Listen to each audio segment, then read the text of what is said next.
My name's Jill Rowe, and in this episode of the Different Podcast, I talk with Steve Chalke about raising one another's humanity. We discuss the need to face up to the dehumanising that we see in society and the impact when othering starts and blame is directed towards those who are different to us. We explore together just how powerful it is to know people by name, to listen to and learn about their story, and to always raise our humanity and connection above everything else. And through it all, we come to understand that when we choose to humanise rather than blame, we are transformed along with the world around us. That makes this conversation a must listen. Steve, it's really good to see you again. And you, Jill? You as well? Ever.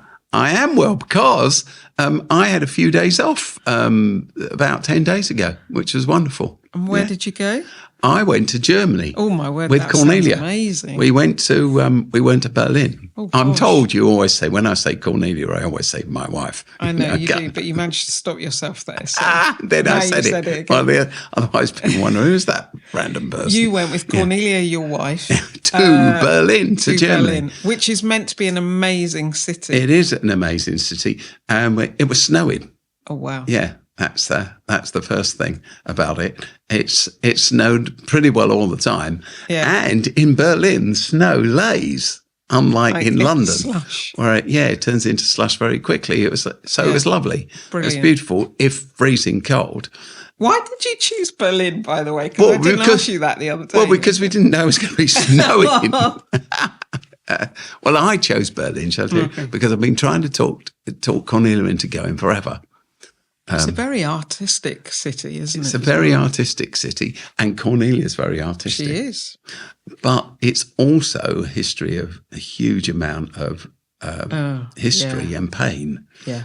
And as Cornelia would say, I'm always attracted to that end of things. Everywhere you go, you take her on a route march. I took her 30,000 steps in a day. Come on, I took her to a Cornelia. concentration camp. We went to a concentration camp, the original concentration camp. Do you know the Nazis had over 1,000 of them in the end, and some of the very famous ones, Auschwitz, etc. But there's one called Sachsenhausen, which is quite near to Berlin, and it was the experimental camp.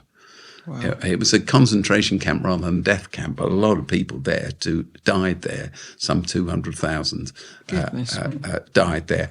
But it's where they invented the gas chambers, the Nazis. It's where they experimented on ways of killing people. It was all about the economics. How can you dehumanize as many people as possible, end their lives, or put them to work on your war machine? How do you do that as cheaply as possible? And so it was there that they came up with a gas chamber, and because it was cheaper than shooting people. Bullets were expensive and they were needed on the front line. And so it's a terrible thing to go and see all this. Yeah. It is a terrible thing, especially when Cornelia really wanted to go to some art galleries. Yeah. But no, she came to these things, and we did go to art galleries. But the great thing about Berlin, besides, it's a city of culture, etc., it's not just the Nazi regime and the Third Reich and the Second World War, but then after that, the Berlin Wall and the division of the people and all of that pain and the dehumanization of that. But what came through to us both, in the art as well as anything else, we went to see the art, is there's no hiding away from what had happened. Right. There's no hiding away from this slide, which begins with a nationalism, make Germany great again, which is what they wanted to do, make Germany great again. This slide from nationalism into real racism, into the oppression of people, and in their case, into the obliteration of people as well. Utter dehumanization. Yeah. But the great thing about it is they're facing up to it. And it made me think to myself, do we really face up to the dehumanizations that happen in our culture? Yeah. The way that people groups are written off, the way that certain kinds of children are written off, the way that elderly people are written off. You know, you become a number and a case, don't you, rather than a person that's seen. And it seemed to me that Germany has worked, and is working every day to confront their story, the good and the terrible, and to work with it rather than ignore it. So that, I mean, it just sounds, I can't even begin to imagine what it was like to, I must, in a weird way, you know, it's one of those things that, you know, is so confronting if you see it. But that dehumanising piece, Steve, you know, Brené Brown, I think, talks about how it always begins with associating an image with your enemy, and you create a whole narrative around that. And, you know, you can see that today, can't you, as well, if we create an image out of our enemy, that we then create a narrative around what that image represents, don't we? And exactly. And we do it to people we don't know, don't we? We blame someone else for our conditions. That's what happened in Germany, of course.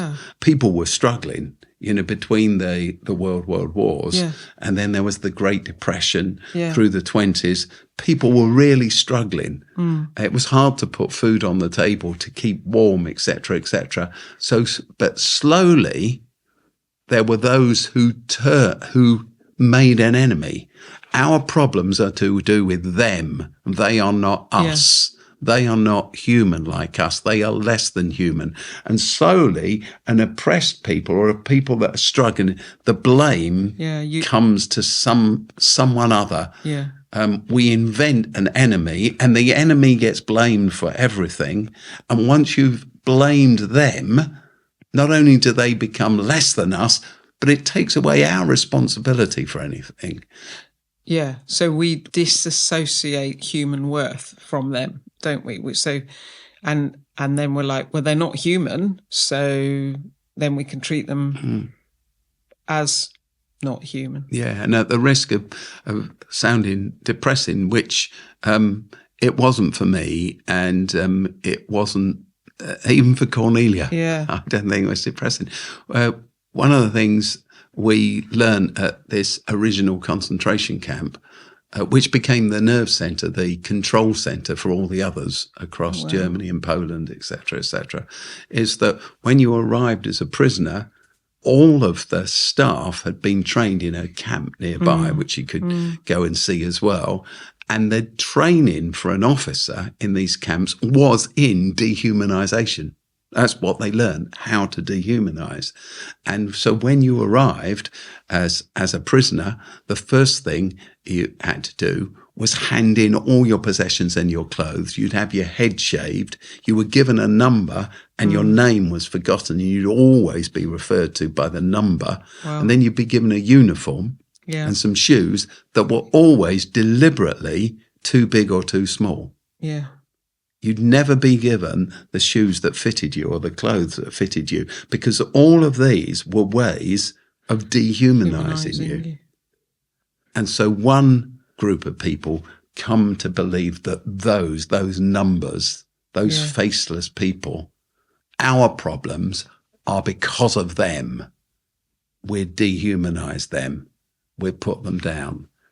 And it strikes me that in our society, that slow, steady slide from othering someone else, scapegoating them, turning them into, blaming them for our issues, and slowly they become, in our eyes, less than human. It's like people on benefits, for instance, just to bring it home. They're scroungers. But we don't know their story. We don't know actually that most people on benefits, of course, are working as well. But their benefit is a disability benefit. It's a benefit because they've got young children, or because they're pensioners, or whatever. So benefits becomes you're a problem person if you get benefits. But in actual fact, its benefits are about creating equality on our streets and in our neighbourhoods. And once you know the story of somebody on benefits, you see it differently. Yeah. But you don't know the story. They're just a number, just a case. And once that dehumanising starts, it becomes a fuel, doesn't it? It fuels all sorts of other behaviours and other, like for violence or aggression or... Yeah. Well, because I've lived much of my life in churches or around churches, it's amazing sometimes to witness the racism or the rejection of LGBTQ plus people. Yeah. And you realise it's because you don't actually know anyone. Yeah. You never met anyone, etc. Yeah. That's the way it goes. So to disassociate ourselves from a different group of people is always the beginning of a road that makes it so easy to dehumanise them. I often think in our society as well, some of our systems dehumanise. I mean, it's an extraordinary thing. In the name of effectiveness and efficiency, when you ring into the GPs now, you don't have a human that speaks to you. And actually, you don't ring in anymore. You do it online, and online you can talk to a bot. I'm not just talking about GPs. And then you can fill in a category, and it's all dehumanized, the whole thing. And of course, endless people get confused, but we claim that it's effective and it's efficient. What I've found actually is what happens is completely inefficient. It's completely inefficient. Yeah. And so little local grassroots community charities, they end up helping those who aren't digitally aware to access the system. So it creates an industry for charity. Yeah, but little charities who've got nothing end up supporting a system that claims to be really effective and really efficient, but it's efficient because it dehumanized everybody and in that process excluded lots of people and then blamed them because they don't know how to handle the system. Yeah. And breaks human connection, which is the very thing that heals. Bizarre. Very bizarre. So the task, Steve, always is to humanize. Isn't it? It is always to humanise, not dehumanise, to go about our lives in such a way where we are constantly seeking to humanise as much as we can. Whatever the system is, we see people first, we see relationship first, we see and everybody, the personhood of every individual. And everybody in the end spells love TIME, time. Yeah. It's not just young people, it's us all, isn't it? For someone to give us their time, to really see us, to engage with us, to ask a question of us, and then ask a follow-up question that proved that they were listening to the first answer in the first place. All of these things, they're sensational, really. They're sensational because they do humanise us. Yeah. I feel humanised when somebody sees me, when they listen to me instead of tuning out, etc. And I know that that's the greatest gift I bring to other people, which is why I always think, I say to myself, never, ever, ever send an email when you can send a WhatsApp or a text. Never send a WhatsApp or a text if you can phone somebody. Never phone someone if you can pop round and see them and have a conversation. But we kind of work the other way round, don't we? And all these things, they're convenient, but they are dehumanizing. Yeah. And never send an email that you didn't put in your draft box and then look at or read 3 times and then put on, good morning, how are you? It's a bit windy today, isn't it? Or whatever, that kind of thing. And so all of these things really matter. Yeah. So not allowing, it's like mission creep, isn't it? That dehumanizing can really set in, even in those small, like without thinking about it, we go, this is convenient, I'll just send a quick text. Whereas actually you could call for 5 minutes and just have a chat and it would make such a difference to a person's life. But we get set in our so we need to raise one another's humanity, isn't it? That's the I'm sometimes amazed. In fact, it happened today. Somebody said to me, just before I came here, actually, they said to me, oh, I was talking to boys from an Oasis school, as it happened, because they popped into the project where I was, and we all had a meeting together this morning. I was in a room, about 20 people, but this person was telling me that these two boys, she'd asked them what they'd most enjoyed about their day, and they'd said, oh, it was what Steve Chalke said to us. And then she recited to me, they'd written it down, what I'd said. I can't even remember saying it, honestly. And she said, oh, they found it so moving. And I can't remember now what it is for you. Otherwise, I'd tell you what it was if it was that great. But it wasn't that great. And I realised it's when you invest in someone. Yeah. I didn't even, honestly, whatever I said, who knows what it was, but I bet it's as shallow as half the other things I say. But it's being seen, isn't it? Yeah. And being noticed that makes the difference. Absolutely. And if in a society we see people and notice them, then we don't scapegoat them, we don't other them, we don't turn them into the number. Yeah. And the process of excluding and dehumanising doesn't start. And I think, Steve, on that point, it all begins by listening to the other person, doesn't it? And being like, what's their story? You know, what is your story? What is it that is happening in your life? Tell me about who you are, because once you know that something just a little bit more about a person, it's impossible for you to reduce them from being human, isn't it? Yeah, this extraordinary thing happened to me some years ago. Jill, before Charles was the king, when he was just the Prince of Wales. When he was the Prince of Wales, I was invited to open some houses. It's a project, a housing project for elderly people, senior people's living in a part of London. Yeah. And this huge project had created some 80 flats, but there was a care and a ward and et cetera, and a huge dining hall and meeting hall, et cetera. It's a fantastic project. And so the people that were responsible, they built this whole thing out, this community project. They phoned me and asked me if I would go and open it and cut the ribbon or whatever and do a little talk for all these elderly people in their, 80s who live there. Just a little bit old. Anyway, the funny thing is, about 2 weeks before it was going to happen, they rang me up again and they said, Steve, we got some good news. I said, what's that? And they said, Prince Charles is going to come and he's going to be part of the opening. And I said, well, that's brilliant. Well, you don't really need me, do you, if Prince Charles is rocking up? So that's okay. They said, no, he's going to come and he's going to say something, but then we'd like you to cut the ribbon with him, the two of you, and we'd like you to do this talk as well. He'll do one, you do one. And I said, no, honestly. But anyway, they weren't having any of it. They wanted us both to go. So I rocked up. Now, when you go to a place where a member of the royal family's coming or the Prime Minister or whatever, you have to arrive hours before. Yeah. Has it ever happened to you?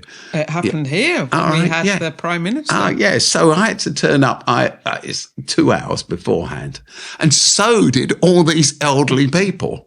Now, people in their 80s are not well known, forgive me for saying this, but they're tolerant sometimes, are they? They've got things to do. Yeah, so they're all there. It's after breakfast. They've been kept behind. They want to get on and, do whatever they're going to do in the day. But they've all been kept in this giant dining hall round big round tables that seated about 10 of them at a time. So there we are, and these sniffer dogs are around and all this they're all sat there, and they were not happy. It is true to say. They really weren't happy at all. And as I walked around the tables talking to people, they weren't royalists. I think that's the best way to say it. Why are we sitting here for this bloke? Who does he think he is? We just got to sit. And then he rocks up. I'm wasting my morning waiting for this to happen. It just went on and on and on. But then the prince arrived. And he did a little talk. I did my little talk. We cut the ribbon, etc. And then he went on this walk around. Now, there were getting on for 100 elderly people in this room, all sat around these tables.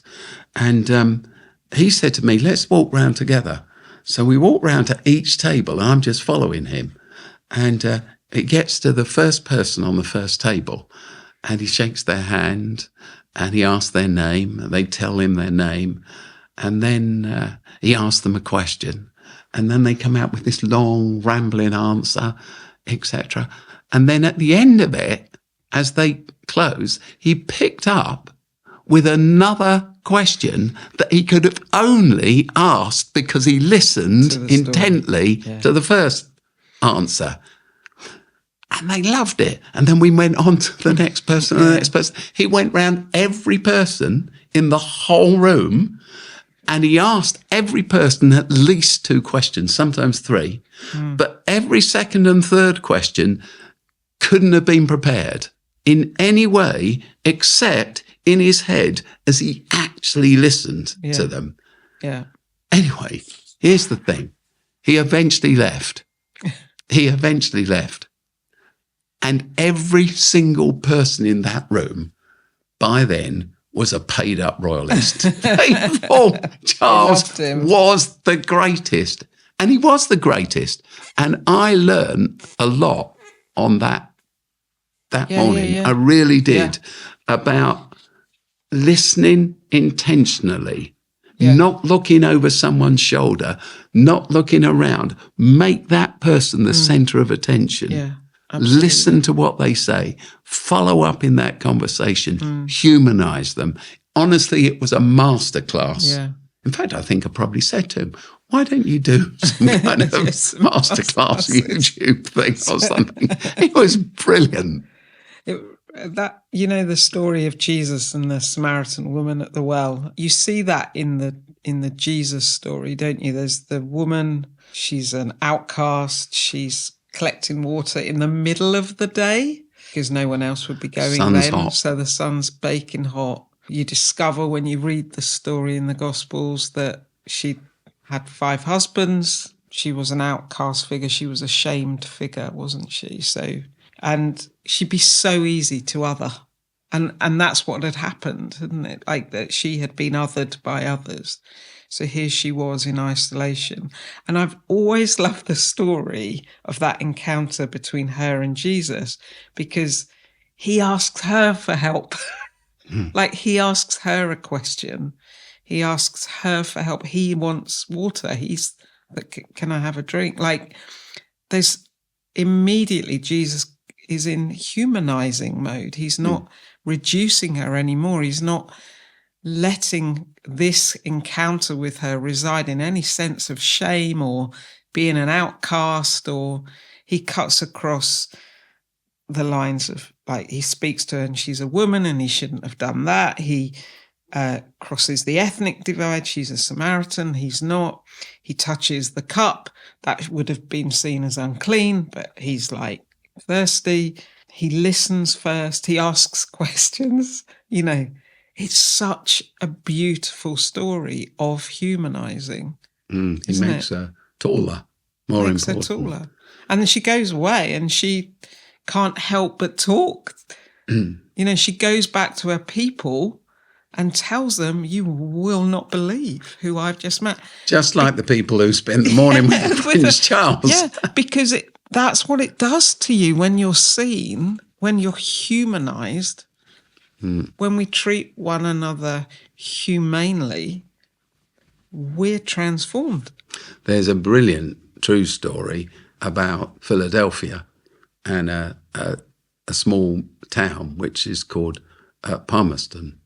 And this story begins in the early 1900s. I can never remember if it was 1904 or 1907. One of the two. It's kind of irrelevant, but it drives me mad that I can't remember. But anyway, a boy was born to some socialite parents, very wealthy parents, but they loved the high life. And this young son of theirs, his name was Morton. He died not so long ago. He lived to a grand old age in the end.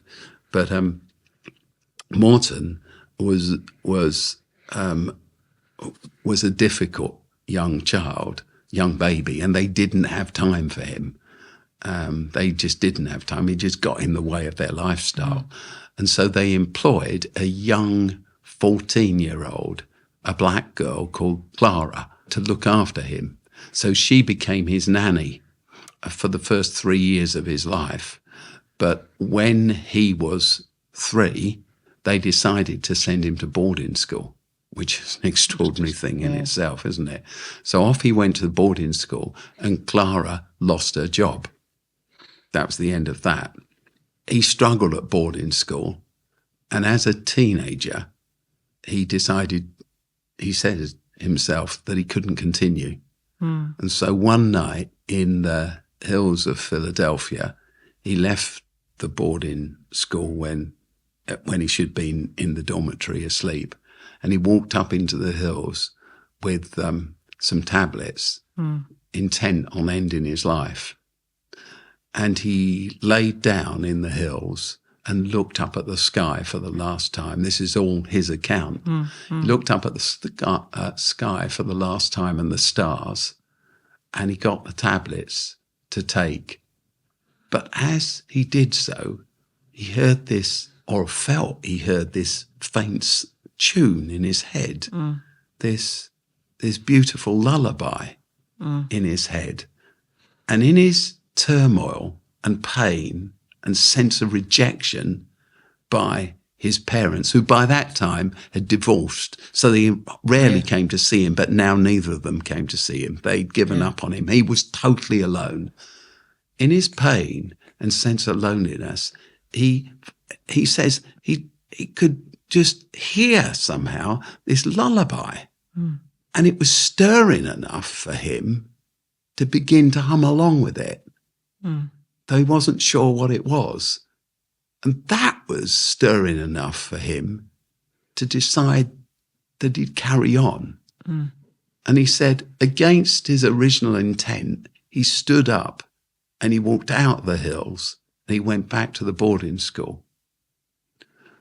A year or two later, he was diagnosed with a hearing issue. His parents had always said that, he wasn't worth educating. He couldn't learn.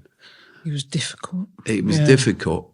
But he had this hearing issue that was diagnosed. And once that was dealt with, he flew. Yeah. Not only did he fly, but he went to one of the best universities and he studied philosophy, and he became a professor. His name is, you can look him up, Morton Kelsey. He died, as I say, just a few years ago.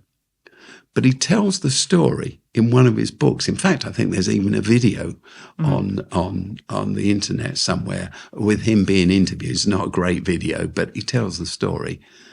He tells the story of when he retired as a professor.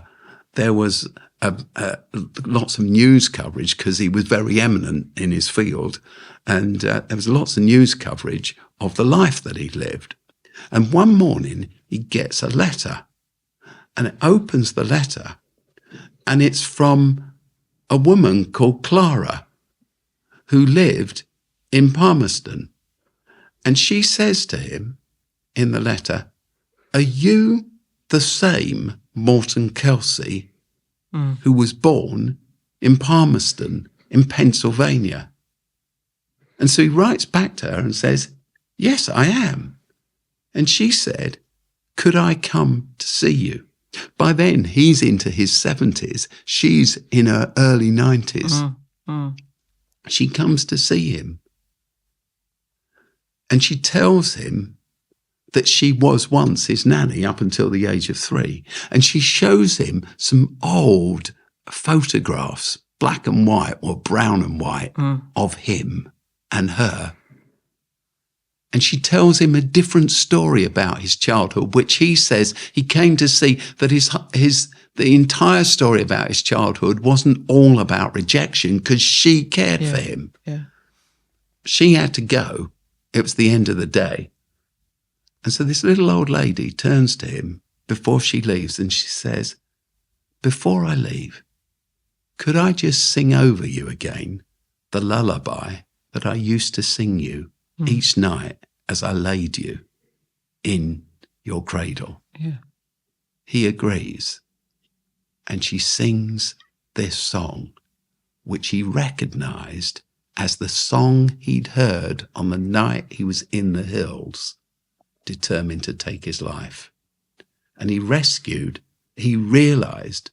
that he was rescued, saved, by the song that she sang, Clara sang over him each night all those years ago. That was the song that saved him. And it's not until his mid-70s that he discovers, he said, for the first time, why it is that he survived. So the investment in a person doesn't always pay off immediately, but the investment is made, the difference is made. And I, looking back on my life, can think now of times when others invested in me as a child or as a young person. I didn't even realise what that investment was at the time. But now, looking back, I can tell you the story of Miss Souter, who was my Sunday school teacher when I was 6 or 7 or 8, probably all 3 ages, who used to take me up to see the Christmas lights in London each year and bought me my first watch. Or I can tell you, I could go on. To invest and sing a love song over someone is a real game changer because it humanises them. Raising one another's humanity rather than reducing it. Thanks, Steve.